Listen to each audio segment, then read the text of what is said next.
Oh, yeah. Oh, wow. This is a renovator's dream. Rebuild, get rid of it. Are you taking the... This house has potential. This ain't a knockdown. First thing I noticed about the house was just how much I wanted to knock it down. Look at that Go. view! That. Will they renovate or rebuild? Oh, yeah. Not going to show that again. Hi, I'm Rosh from Energy Matters. Welcome to our podcast, Road to Zero, where we dive headfirst into all things renewable. Join us as we chat with industry experts, tech specialists, and some of your favourite TV and radio personalities, asking them renewable energy questions that you want answers to. Our goal, a zero carbon future. Today, I'm delighted to be catching up with James McGregor, CEO of Blue Tribe and executive producer on the TV show sensation Renovate or Rebuild. Hello, James. Yeah, mate. How you going? I'm very well. How are you? Road to zero. Yeah, good. Good for getting close to Christmas. Can't believe how fast the year's gone, given the unusual year we've had. But anyway, it's absolutely flown by. I think one of the things I highlighted on the preview to this week's podcast was more so about the journey and how long the journey has been filming Renovate or Rebuild, which I certainly want to pick your brain about in a short while. But beforehand, talk to us about the man behind the camera, the legend that is the creator of Renovate and Rebuild. What was your journey, James, into becoming a producer for the show? So my journey's been a little bit unusual in that. So Renovate and Rebuild is my first foray into the TV industry, but it came off the back of, I guess, trying to solve an important sustainability challenge, and that was how do we actually get sustainable housing become mainstream. But I guess going back a few steps, so a long time ago when I studied at university, I actually specialized in photovoltaics when that was a very nascent industry. And when I came out of uni, the only place I could get a job was like in a factory in Japan making panels, which didn't really appeal to me. And so I ended up doing consulting and designing buildings and that sort of stuff. And then I spent some time in the army. And then eventually I ended up at CSIRO and doing research and development.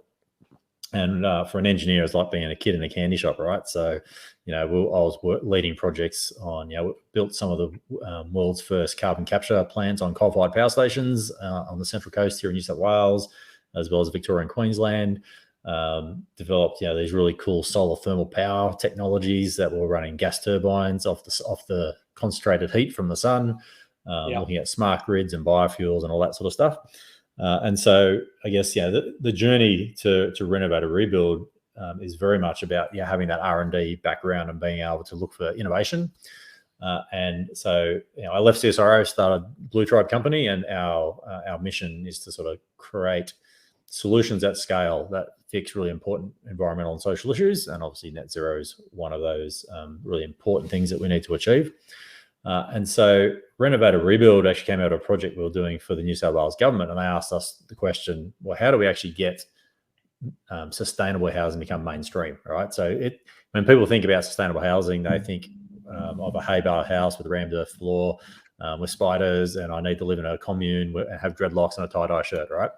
But we know that a sustainable house is actually a really high quality product, right? It's really energy efficient, produces its own power, and it can be actually really, really architectural. And so we worked with, after that background, the research, we worked with a lot of universities and the CSIRO to look at, well, what actually does drive consumers their choices when it comes to housing products, right? And not surprisingly, what came back was TV shows like The Block. All right? And The Block, just to give you an example, The Block itself, just one TV show, drives about $500 million worth of additional renovation expenditure off the back of that show. Which is absolutely phenomenal. And I mean, even when it first kicked off, 12, 13 years ago, I mean, you could just see, the impact it had, even just from your visits to Bunnings and Mitre 10 and Home Improvement. I mean, every man and his dog was doing everything they possibly could do to upgrade their property. Yeah, 100%. Yeah, and those shows are really influential in what people buy for good and bad, right? So whether it be a double shower or a butler's pantry or insulation, TV shows are a really powerful mechanism to educate consumers about or create desire for certain features in a home. And it sort of goes back to our caveman days. And so human beings, a lot of people think particularly people people listening to this podcast are going to be in this, maybe in that sustainability space, or they're particularly interested in the environment and trying to make change happen. And one of the biggest mistakes that we see that sustainability people make is they think the mission's enough, right? And everyone thinks the same as us. They think that climate change, they have to do something about climate change. And like, no one's waking up in the morning going, what can I do about my carbon footprint today? Except a very tiny portion of the population. Yeah. Right.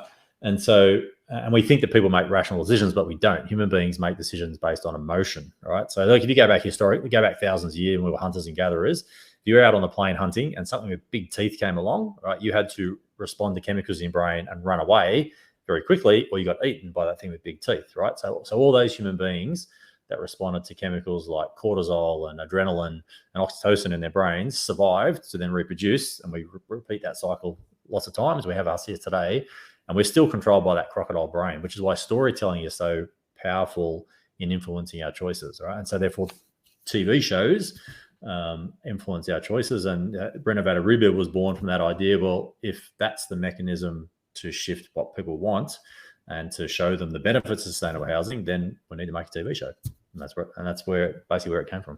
And I think the phrase you used to me a while ago was edutainment. So it's using education in that entertainment format.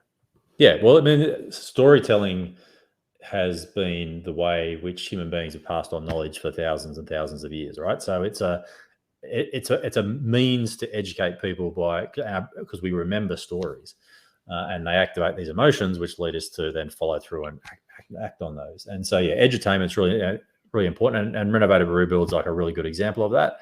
We've got it's a fun format where you've got these two teams competing. One's trying to do renovate, one's trying to rebuild. You've got these big bold characters. But underneath all of that, we're getting across the really important design considerations you need to have if you want a home that's energy efficient, a home that's healthy, a home that's comfortable, a home that produces its own power. And there's some really basic rules of thumb that you can use. And we weave that into the storyline. So as the viewers are enjoying the show, they're also learning something really, really valuable for their own home. No, fantastic. I mean, I know where Energy Matters got involved. I mean, I've been in solar power now since 2009. And Energy Matters was first started in 2005.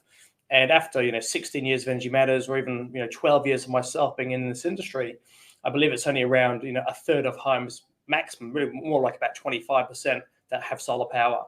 And given what is actually going on with global warming, and the amount of noise and the scientific evidence to support what's actually happening to our planet, I'd have expected a much greater uptake of renewable energy technology. So for us, for Energy Matters, getting involved in Renovate or Rebuild was an absolute no-brainer because it really gave us an opportunity to talk and have a hard conversation about go sustainable. It has some great technology.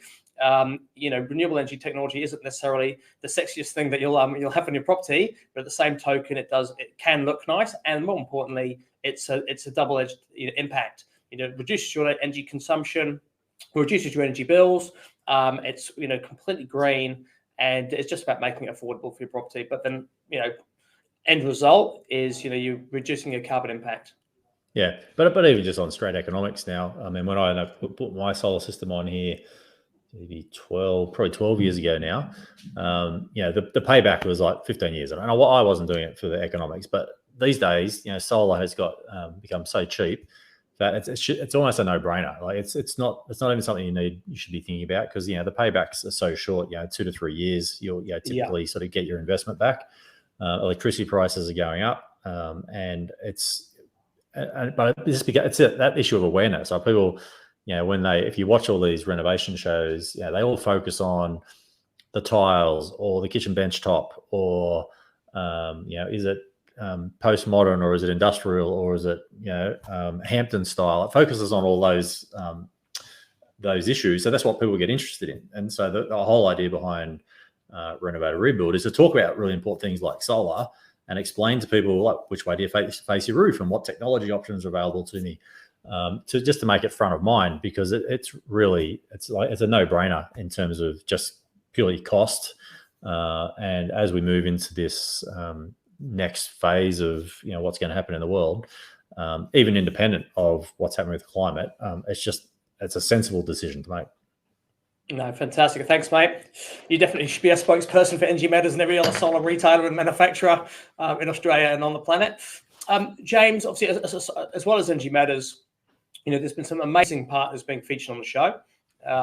Some organisations I've never really heard about. And to be fair, I mean, we're looking to build our property for the first time next year, and certainly I'll be having renewable energy technology on there. But really, some of the partners on that show and their contribution towards a net zero home was absolutely outstanding. Can you just name a few of those partners and how their product actually contributes towards the zero carbon future?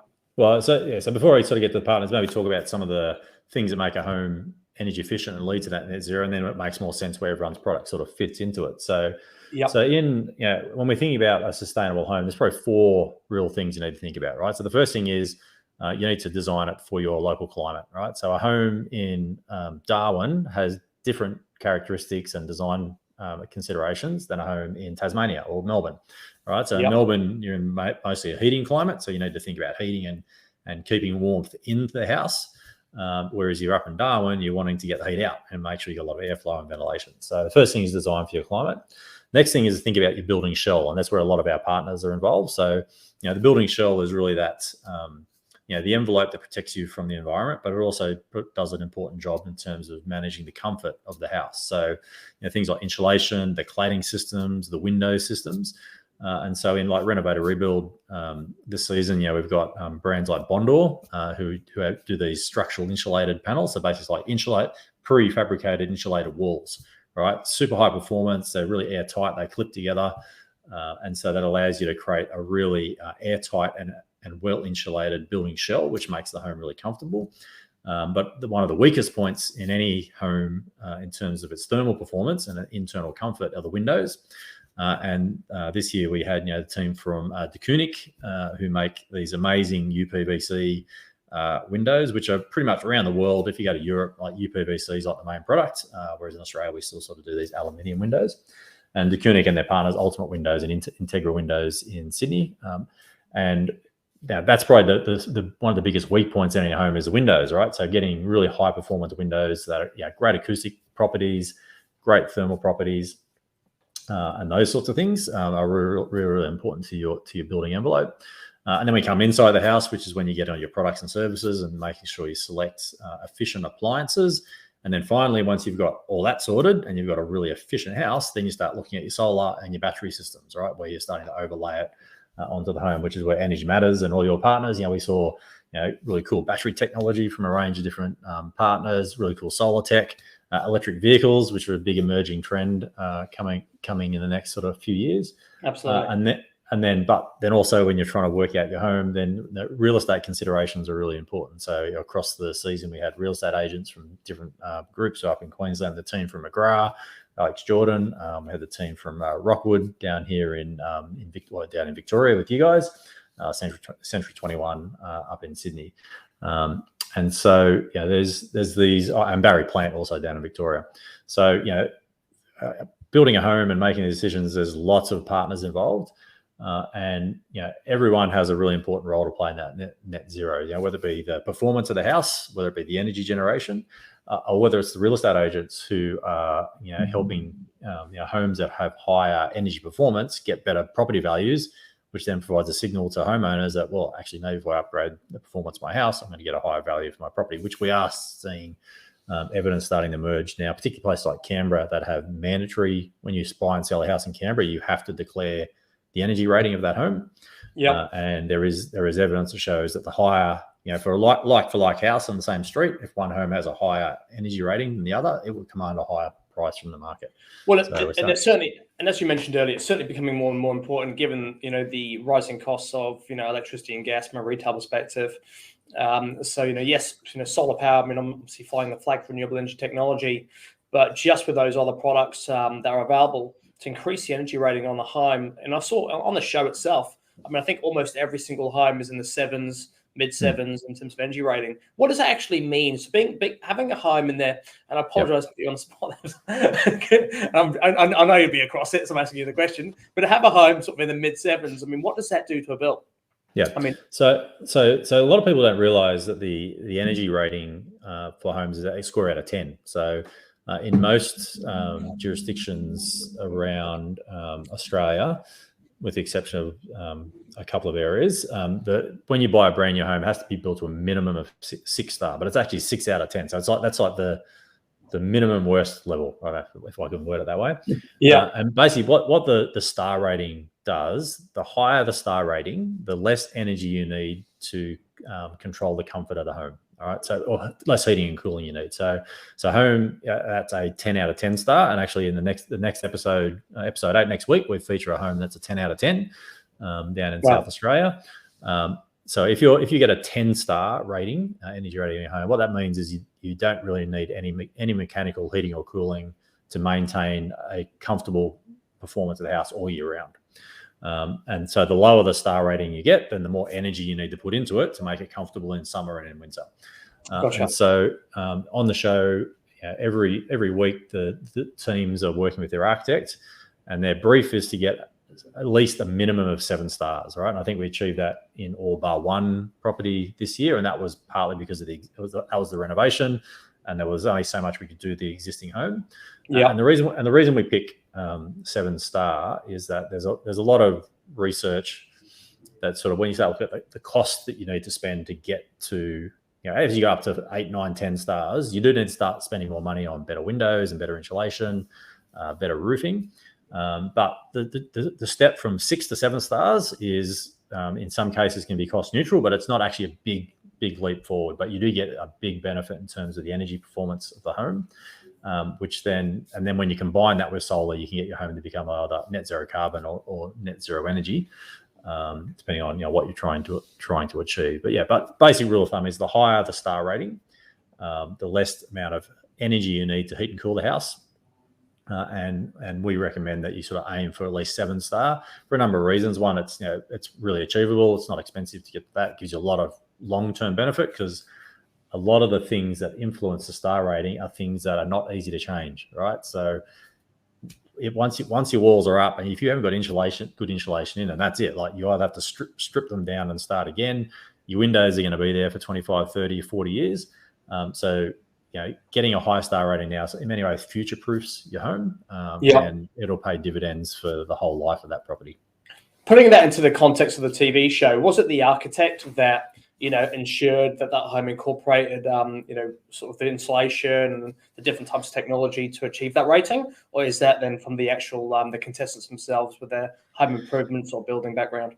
So a bit of both, as well as so we also had our energy consultant partners, Suho, on the show. So that each week they would actually do the ratings for all of the homes, and it's really a collaboration, right? So the role of the design teams, the teams, Team Renovate and Team Rebuild, is really they're acting in as almost like the client. So normally an architect would work directly with the homeowners.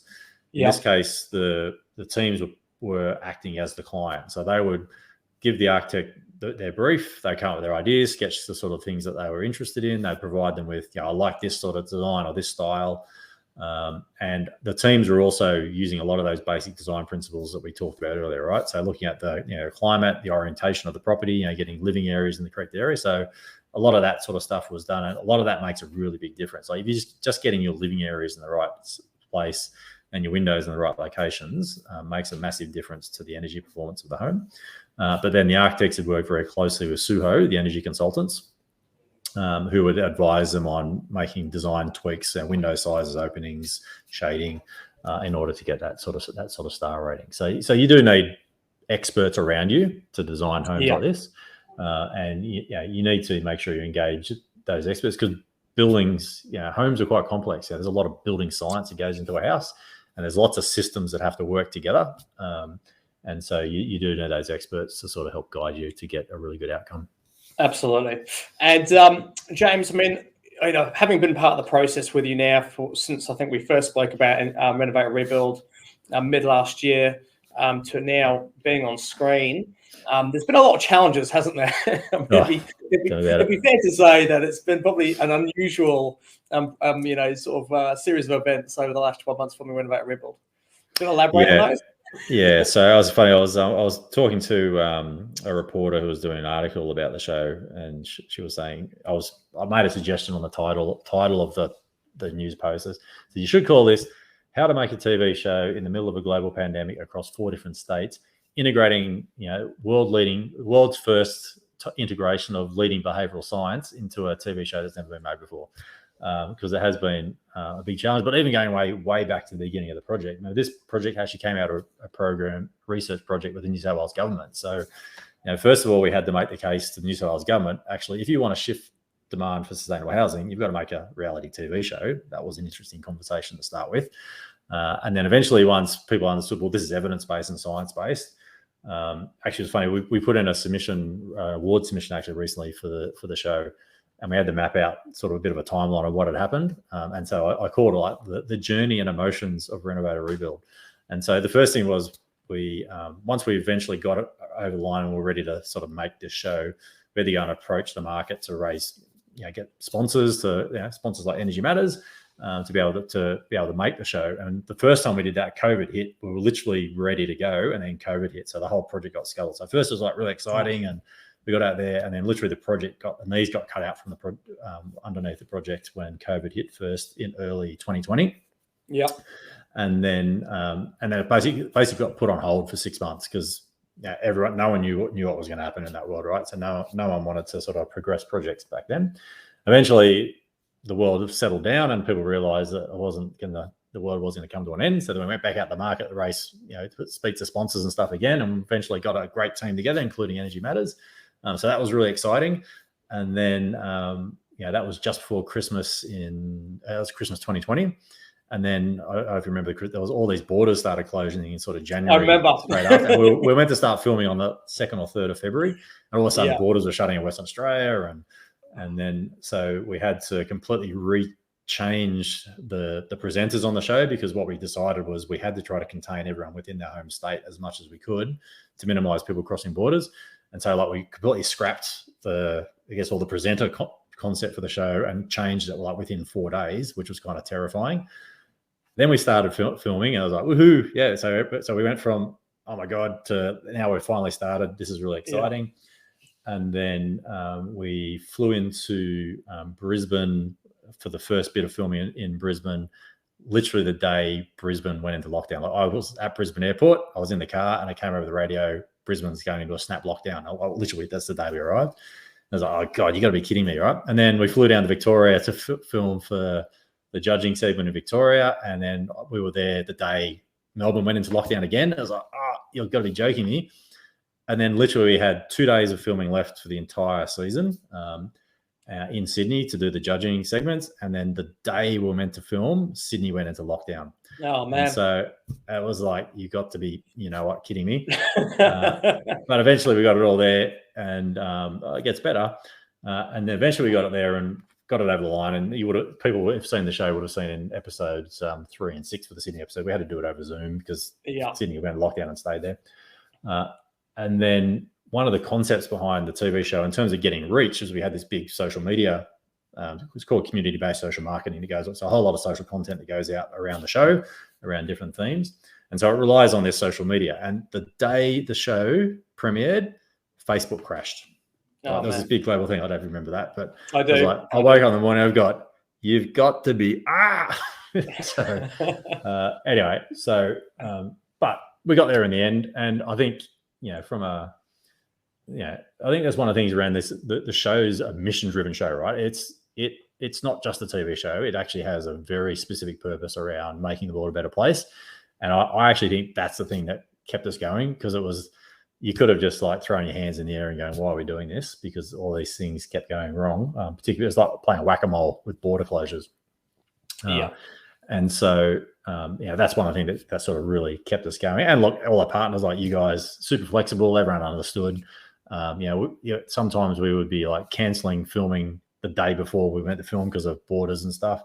And then we were on the phone going, great, Tuesday's free. Can everyone get there? And everyone just dropped everything and we just got it done. So, and I think it's what you said as well. I mean, we're as one of those partners. I mean, we're less precious about the having things happen when they're supposed to happen in the format they're supposed to. It's more about getting it done, because as you said, why the mission, the goal is so powerful, and we're all fighting for a zero carbon future more than just for ourselves, for our families, and for our future generations.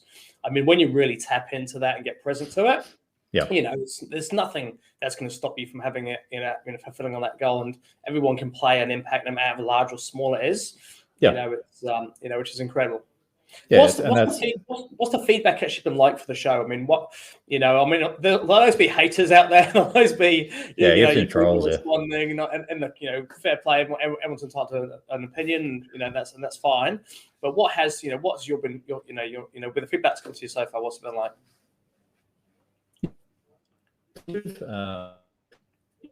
When we designed the show, in some ways it was, we wanted it to be a fun, right? And describe, baby. The audio is a little dodgy right now. FYI. Oh, you got me now? I'm back. Kind of. You're kind of doing that robot thing when the video isn't make clear. Yeah.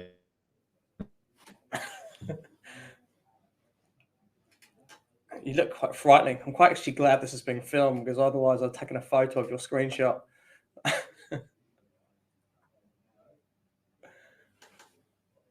Nah, we're having internet issues.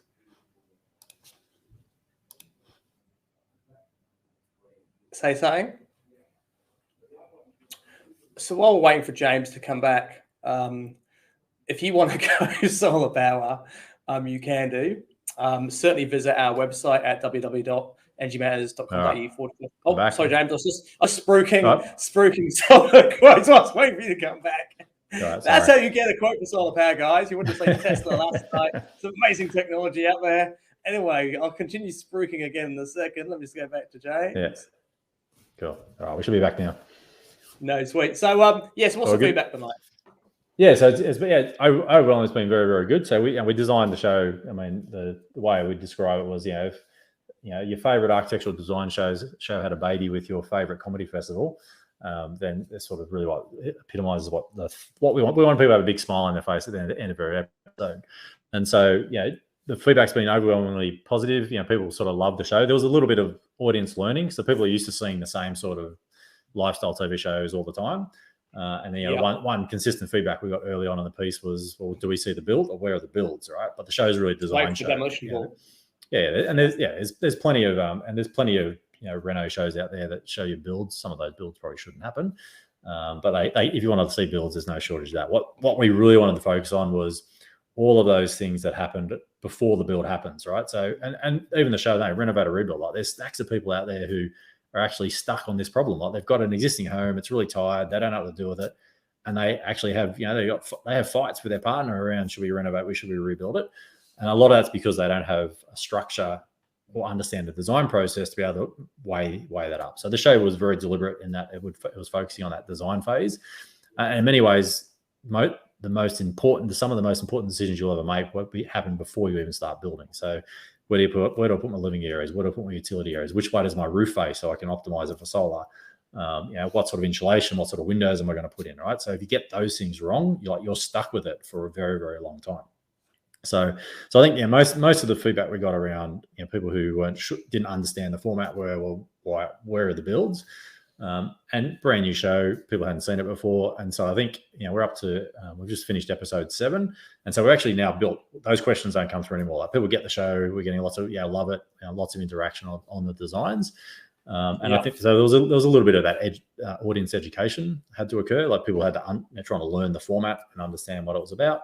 And we're taking some of that on board as well, some of that feedback, because first season as well. So we're not saying it's perfect, and the show should get better and better every year. And so we'll keep the things that people really love, and we'll look to improve the things that people wanted to see more of, like builds, for example. Absolutely amazing, and that'll be incredible actually to see if it's possible inside of that format and inside the time frame there is to film it, how much progress can actually be made into renovating or rebuilding their actual property. Exactly. I look forward to seeing how you manage that, James. With Me too. With the show itself, I mean, is it going to? I was chatting with one of the other producers, Sam from Northlight Productions, and he was letting me know has been some interest shown internationally to show Renovate Rebuild. Yep. Can you give us some new, first heard it here first? News on that? Yeah, so we're definitely in negotiations around getting the show into US markets or internationally. We've had interest from as far as way as Iceland. So, one of the Icelandic people from Icelandic TV reached out to us about getting Renovate or Rebuild on their network. So no official announcements yet, but I think there's a pretty good chance that Renovate or Rebuild will be seen internationally. I know we've had lots of people from places like South Africa, for example, contacting us going, we really want, we'd love to watch the show here in South Africa. I'm pretty confident we'll see it on international stations in the not too distant future. But we're still, we still haven't finished broadcasting in Australia. We've got one more episode to go. There's definitely movement in that area. And there is a possibility, and I believe there's a strong possibility that the actual show itself. I mean, I know it's currently saved on on 9 Now on the streaming network, so anyone can access that digitally by visiting 9 Now, which is Channel 9's digital streaming platform, and that'll be stored there as stream when you feel like it service. But I believe it's also going to be screened on the main network. Is that something? Yeah, so we're just waiting to hear when those dates might be.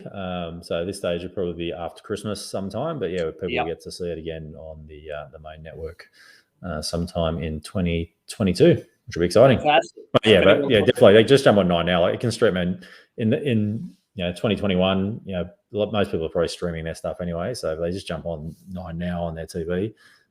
They can sit back and binge watch it all weekend if they want. And to be honest, it's so much more like from our perspective, the hours we do, obviously we haven't traveled extensively for a while now, but generally we are. And it's so much more convenient just to be able to sit in the comfort of your own home on a Saturday or Sunday afternoon and just smash out the entire season. So exactly. And particularly if you're trying to decide what to do with your home. I mean, it's almost like the show is almost like a giant Pinterest board of ideas to get you thinking about different, because we visit all these amazing properties across the format. So whilst it's based around a particular family and their challenge about what they're trying to do with their property, the teams go out and visit some amazing properties. They look at some cool tech with your partners, and so it's great for just generating ideas. I like that. I don't like that. I'm going to incorporate that in my design, and allows you to sort of build up that library of ideas and design features that you want to incorporate in your own home.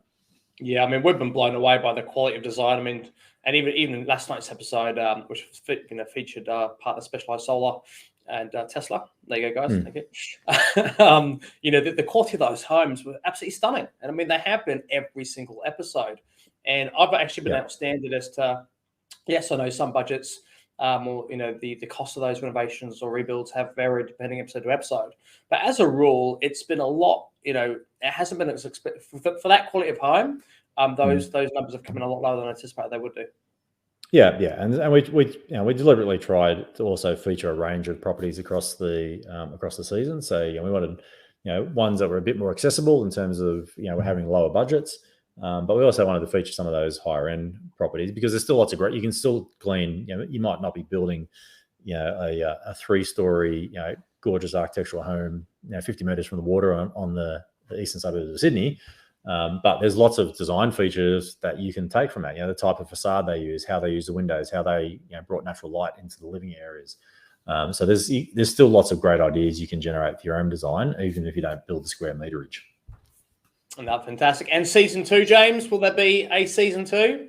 Yes, there will be a season 2, and we're deep in planning at the moment. So we mentioned before, some of that feedback we've got. So we're looking at changes to the format.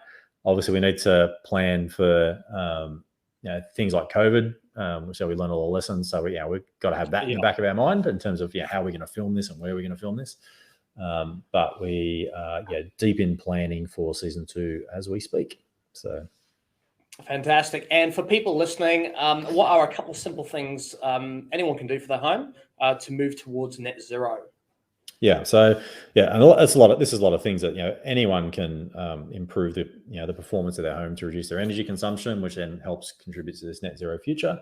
So a couple of really key things. First thing, focus on that building envelope and look at where are the areas that you can improve either the insulation or the air tightness. Look at windows and those sorts of things. If you're looking at a reno, just some basic rules of thumb. Make sure you get your living areas to the north, all right? So you can bring in all that natural light and get that free heating in winter if you're in that sort of climate zone. Put your utility rooms and stuff on the west, so that blocks out the western sun. And typically bedrooms will go to the south. So like if you can think of like a rough floor plan. Look at energy efficiency, so things like just lighting and appliances and those sorts of things internal to the house. And then once you've got those things sorted, then look at solar batteries. Particularly things like electric vehicle chargers, like even making your home electric vehicle ready by making sure you've got enough capacity in your switchboards, or running power into garages and those sorts of things. Because I think that's a really exciting area of technology development where your electric vehicle becomes a battery for the house. So that's a two-way connection. So I think once you've got solar batteries, think about some of those future techs that might be coming through. Yeah, fantastic. Well, James, look, thank you very, very much for your time today. I do appreciate it. You've been an absolute legend. And look, certainly there's one more episode to go, so that's going to be on Monday at 8:30 on Channel 9 Life. And as we outlined earlier in the conversation, you can certainly screen the entire series. It'll be on there on 9 Now for some time. So just jump onto 9 Now's digital network and stream it to your heart's content. Before we finish, remember that you can get three quotes to go solar power for free via Energy Matters website, as well as do a free energy bill comparison via our site. So visit us at your convenience, and please feel free to like, follow, and subscribe to our social media networks so you can watch more of these in the future. James, can't wait to catch up for a beer. It's been long overdue. Yes, mate, for sure. Yep. Yourself well soon. Yep. All right, mate. Great. Thanks. All the best. Thanks, mate. Thanks, See ya. man. See ya.